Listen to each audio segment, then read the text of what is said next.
사랑하는 성도 여러분, 안녕하십니까? 2026년 6월 16일 화요일 새벽 예배를 살아계신 하나님께 드리도록 하겠습니다.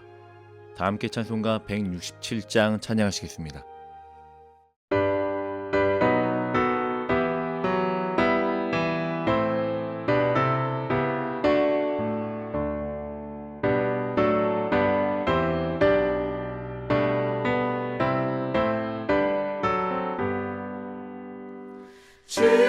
즐겁도다 이날 세세의 할말 사망 권세 깨고 하늘이 열려 죽은 자가 다시 살아나와서 생명의 주 예수 찬송하도다. 즐겁도다 이날 세세의 할말 사망 권세 깨고 승리하셨네. 부활하신 주님 나타나시니 천지 만물 모두 새 옷 입었네. 꽃은 만발하고 잎이 우거져 승리하신 주를 찬송하도다. 즐겁도다 이날 세세의 할말 사망 권세 깨고 승리하셨네.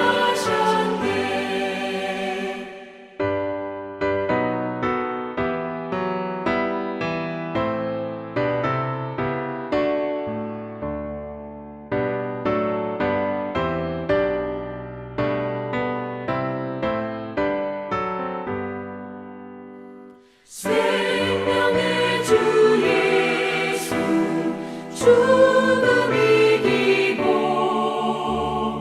무덤 문을 열고 살아나셨네. 주의 말씀대로 이루어져서 사흘 만에 다시 살아나셨네. 즐겁도다 이날 세세의 할말 사망 권세 깨고 승리하셨네.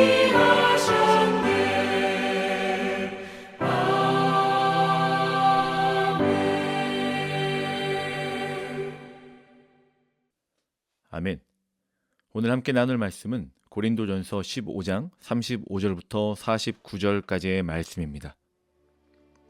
누가 묻기를 죽은 자들이 어떻게 다시 살아나며 어떠한 몸으로 오느냐 하리니, 어리석은 자여, 내가 뿌리는 씨가 죽지 않으면 살아나지 못하겠고, 또 내가 뿌리는 것은 장래의 형체를 뿌리는 것이 아니요 다만 밀이나 다른 것의 알맹이 뿐이로되, 하나님이 그 뜻대로 그에게 형체를 주시되 각 종자에게 그 형체를 주시느니라. 육체는 다 같은 육체가 아니니 하나는 사람의 육체요 하나는 짐승의 육체요 하나는 새의 육체요 하나는 물고기의 육체라. 하늘에 속한 형체도 있고 땅에 속한 형체도 있으나 하늘에 속한 것의 영광이 따로 있고 땅에 속한 것의 영광이 따로 있으니 해의 영광이 다르고 달의 영광이 다르며 별의 영광도 다른데 별과 별의 영광이 다르도다. 죽은 자의 부활도 그와 같으니 썩을 것으로 심고 썩지 아니할 것으로 다시 살아나며 육된 것으로 심고 영광스러운 것으로 다시 살아나며 약한 것으로 심고 강한 것으로 다시 살아나며 육의 몸으로 심고 신령한 몸으로 다시 살아나니 육의 몸이 있은즉 또 영의 몸도 있느니라. 기록된 바 첫사람 아담은 생명이 되었다 함과 같이 마지막 아담은 살려주는 영이 되었나니 그러나 먼저는 신령한 사람이 아니요 육의 사람이요 그 다음에 신령한 사람이니라. 첫 사람은 땅에서 났으니 흙에 속한 자이거니와 둘째 사람은 하늘에서 나셨느니라. 무릇 흙에 속한 자들은 저 흙에 속한 자와 같고 무릇 하늘에 속한 자들은 저 하늘에 속한 이와 같으니 우리가 흙에 속한 자의 형상을 입은 것 같이 또한 하늘에 속한 이의 형상을 입으리라. 아멘. 사람들은 오랜 시간 죽음 이후에 대한 관심이 많았었습니다. 매우 궁금해했었지요. 죽으면 끝일까? 천국에서의 모습은 어떠할까? 부활한 몸의 모습은 지금의 몸과 같을까? 오늘의 본문에서도 어떤 사람이 바울에게 이러한 질문을 합니다. 35절의 말씀에 보면요. 누가 묻기를 죽은 자들이 어떻게 다시 살아나며 어떠한 몸으로 오느냐 하리니. 고린도 교회 안에는 부활 자체를 의심하는 사람들도 있었습니다. 그들은 영혼의 존재는 인정했지만 몸의 부활을 받아들이기 어려워했습니다. 사실 우리도 이러한 것들에 비슷한 궁금증을 가지고 있습니다. 화장한 사람은 어떻게 부활할까? 오래전에 죽은 사람은 어떻게 다시 살아날 것이고 지금의 병든 몸이 그대로 부활할 것인가에 대한 질문이에요. 바울은 이런 질문에 대해서 철학적으로 답하지 않습니다. 하나님의 창조 질서와 그리스도의 부활을 통해서 설명을 하고 그들에게 나타내고 있는 거예요. 오늘 말씀은 단순히 부활의 원리를 설명한 것이 아니라 성도들이 가진 미래의 소망에 대해서도 함께 그들에게 이야기하고 있는 내용입니다. 바울은 질문하는 사람에게 이렇게 답합니다. 36절의 말씀에 보니까요. 어리석은 자여 내가 뿌리는 씨가 죽지 않으면 살아나지 못하겠고. 바울은 씨앗의 비유를 사용합니다. 밀알 하나를 땅에 심으면 처음 모습 그대로 올라오지 않습니다. 작고 볼품없는 씨앗이 땅에 묻혀 죽은 것처럼 보일 수도 있지만 시간이 지나면 전혀 다른 모습의 풍성한 곡식으로 자라난다는 것에 대해서 말씀하고 있는 거예요. 씨앗과 식물은 연결되어 있지만 동일하지 않습니다. 마찬가지로 성도의 몸도 죽음을 통해 썩어지는 것처럼 보이지만 하나님께서는 새로운 몸으로 일으켜 주신다는 거예요. 여기서 중요한 것은요. 부활은 인간의 능력으로 그들 스스로 자생하여서 나타나는 것이 아니라 이 또한 하나님의 주권적인 능력으로 말미암아 새로운 몸으로 일으켜 세워진다라는 하나님의 능력이라는 사실을 기억해야 된다는 것입니다. 그러게 38절에 이렇게 이야기를 합니다. 하나님이 그 뜻대로 그에게 형체를 주시되 각 종자에게 그 형체를 주시느니라. 하나님의 뜻대로 그의 형체를 주셨습니다. 하나님의 뜻대로 주셨다는 거예요. 하나님의 능력과 하나님의 주권대로 그들에게 맞게 그들에게 그 모습을 회복시켜 주신다는 거예요. 부활은 하나님께서 하시는 일입니다. 우리의 신앙은요, 하나님의 능력을, 주권을 강조하지 인간의 능력과 생각에 국한되어 있지 않습니다. 창조의 때 무에서 유를 만드신 하나님께서 죽은 자를 살리시는 것은 결코 어려운 일이 아닙니다. 우리가 부활을 믿는 이유는 부활의 과정을 다 이해해서가 아니라 전능하신 하나님을 믿기 때문에 부활을 믿는 거예요. 사랑하는 성도 여러분, 우리가 갖는 믿음은 어떻게 라는 믿음보다는 누가 라는 믿음에 있습니다. 어떻게 부활할 것인가에 대한 믿음이 아니라 누가 부활을 시키실 것인가, 누가 그 주권 아래 이 일들을 행하실 것인가에 대해서 우린 믿고 나아가는 것이 그리스도인의 믿음이라는 거예요. 전능하신 하나님께서 우리를 다시 일으켜 세워주신다. 이것이 바로 부활의, 그러게 바울이 계속하여 본문을 통해 우리에게 설명하고 있는 것은요, 부활은 하나님의 주권 가운데 있사오니 부활은 지금의 몸과 비교할 수 없는 영광스러운 몸으로 이 땅 가운데 오게 될 것이라는 것에 대해서 말하여 주고 있어요. 바울은 현재의 몸과 부활의 몸을 네 가지로 비교합니다. 42절의 말씀을 보면요, 죽은 자의 부활도 그와 같으니 썩을 것으로 심고 썩지 아니할 것으로 다시 살아난다. 현재 우리 몸은 늙어가고 병들고 약해집니다. 그러나 부활의 몸은 더 이상 죽음의 지배, 또한 아픔과 병듦과 또한 늙어감의 이런 세상적인 지배를 받지 않는다라고 이야기를 하고 있어요. 두 번째는요, 43절 상반절에 보면요, 욕된 것으로 심고 영광스러운 것으로 다시 살아난다라고 이야기합니다. 부활의 몸이 하나님의 영광을 반영하는 몸이 된다는 거예요. 이전에 더럽고 추악하고 나약했던 모습을 떠나고 이제 하나님의 영광을 반영하는 몸으로 다시 살아나는 부활의 영광의 모습으로 나타나게 된다는 것입니다. 또한 세 번째 43절 하반절에 보면요, 약한 것으로 심고 강한 것으로 다시 살아난다라고도 표현합니다. 지금 우리는 쉽게 피곤하고 아프고 지치고 무너지기도 합니다. 그러나 부활의 몸은 더 이상 질병이나 연약함이나 피곤함과 아픔에 영향을 받지 않는 몸으로 살아난다라고 이야기를 하고 있어요. 또한 마지막으로는요, 44절의 말씀을 함께 보길 원합니다. 육의 몸으로 심고 신령한 몸으로 다시 살아나니 육의 몸이 있은즉 또 영의 몸도 있느니라. 여기서 지금 표현하고 있는 신령한 몸은 영혼만 존재한다는 뜻이 아닙니다. 몸이 없다는 뜻도 아니에요. 성령의 완전한 통치를 받는 몸이라고 이야기를 하는 겁니다. 예수님께서 부활하신 이후에 제자들과 함께 말씀하시고 음식을 드시고 만질 수 있는 몸을 가지셨던 것처럼 우리도 실제 몸으로 부활한다는 의미를 우리에게 말씀하여 전하고 있어요. 개혁주의 신앙, 우리의 신앙은요, 몸의 부활을 분명히 믿습니다.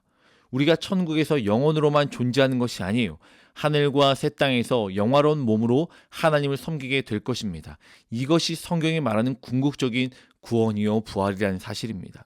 그러게 바울은 이러한 모든 것이 우리의 노력과 수고와 애씀과 또한 우리가 상상하는 것들로 인하여서 이루어진 것이 아니라 하나님의 주권적인 인도하심에 따라 일하심에 따라 이 모든 것이 이루어진다는 사실에 대해서 우리에게 말씀하여 주고 있는 거예요. 바울은 그러기에 두 사람을 비교하여서 이 말씀을 이어가고 있습니다. 45절 말씀에 보면 기록된 바 첫사람 아담은 생명이 되었다 함과 같이 라고 시작을 합니다. 첫사람은 생명이 되었다. 아담은 모든 인류의 대표입니다. 우리는 아담 안에서 죄인이 되었어요. 아담에게서 물려받은 몸의 죽음의 지배 아래 있게 되었어요. 그래서 모든 사람이 죽게 되었습니다. 그러나 45절 후반절에 보니까요, 마지막 아담은 살려주는 영이 되었다라고 전하고 있습니다. 예수님은 새로운 미래의 머리가 되십니다. 개혁주의 입장에서는요, 이를 언약의 대표성이라고 이야기합니다. 아담 안에서 모든 사람이 죄인이 되었듯이 그리스도 안에서는 모든 믿는 자가 의롭다함을 얻고 생명을 받게 된다는 사실에 대해서, 그로 말미암아 그들에게 부활이 임하여 진다는 사실에 대해서 우리에게 계속하여 말씀을 통하여 설명하여 주고 있는 거예요. 47절에 그렇기 때문에 계속해 이야기합니다.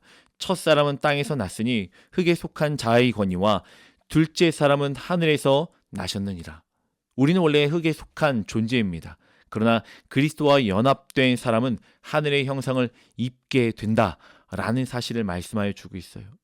그리고 마지막으로 49절에 이렇게 설명합니다. 우리가 흙에 속한 자의 형상을 입은 것 같이 또한 하늘에 속한 이의 형상을 입으리라. 사랑하는 성도 여러분, 우리의 미래는 단순히 천국에 가는 것으로 끝나는 것이 아닙니다. 우리의 최종적인 미래의 모습은 하늘에 속한 이의 형상을 입는 것, 우리의 원래의 모습을 회복하는 겁니다. 죄가 없는 몸, 죽음이 없는 몸, 완전한 거룩함을 가진 몸으로 변화되는 것, 이것이 바로 영화입니다.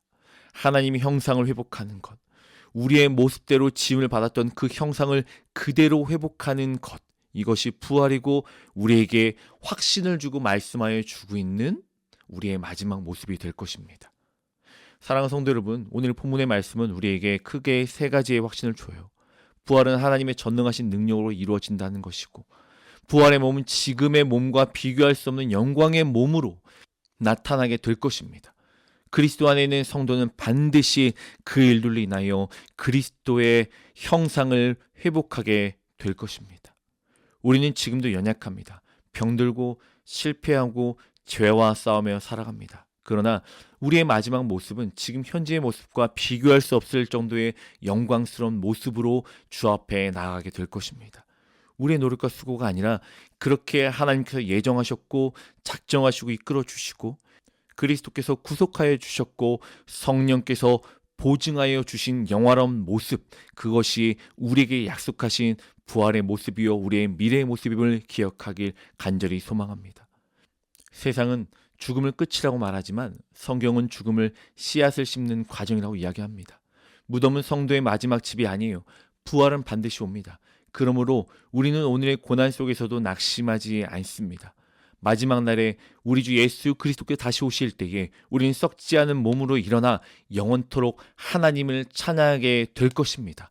오늘도 우리가 살아가는 이 순간 수많은 어려움과 힘듦이 우리에게 닥쳐올지라도 우리는 이 부활을 기대하며 하늘의 소망을 품고 승리하며 주시는 참된 평안함 가운데 오늘 하루를 살아내는 사랑하는 성도님들 되시길 주님의 이름으로 간절히 축원합니다. 함께 이 시간 기도하겠습니다. 우리는 너무너무 사랑하신 하나님 감사합니다. 우리는 모든 것들을 이해할 수 없고 알 수 없지만 하나님의 은혜로 말미암아 깨닫게 하시고 보게 하시고 느끼게 하여 주셔서 다른 무엇보다 우리 눈을 들어 그 부활을 기대하며 하늘의 소망을 품을 수 있도록 우리에게 마음을 허락하심을 너무너무 감사합니다. 하나님, 우리 마음 가운데 주셨던 그 마음들 변치 않게 하여 주시옵소서. 오직 하나님을 기대하고 하나님의 하실 일을 소망하면서 우리가 부활을 소망하며 오늘 하루도 주어진 모든 상황 가운데 하나님의 역사하심을 기대하며 영광 가운데 함께 거하며 살아가는 그리스도인 될 수 있도록 인도하여 주시옵소서. 하나님, 우리가 어떻게 될 것인가에 대해서 마음을 쏟고 그것에 전전긍긍하며 살아가는 것이 아니라 그 일들을 이루시는 하나님만을 바라보며 살아가는 그리스도인 될 수 있도록 축복하여 주시옵소서. 모든 영광 주께 돌립니다. 사랑합니다. 주님, 예수님의 이름으로 기도합니다. 아멘. 사랑하는 성도 여러분, 오늘 하루도 이 땅의 소망을 품는 것이 아니라 하늘의 소망을 두고 우리에게 부활의 능력이 되시고 부활의 주권자가 되어주신 하나님만을 기대하며 주신 참된 평안함과 기쁨과 감사의 삶을 살아내는 귀한 한 날 되길 간절히 소망합니다.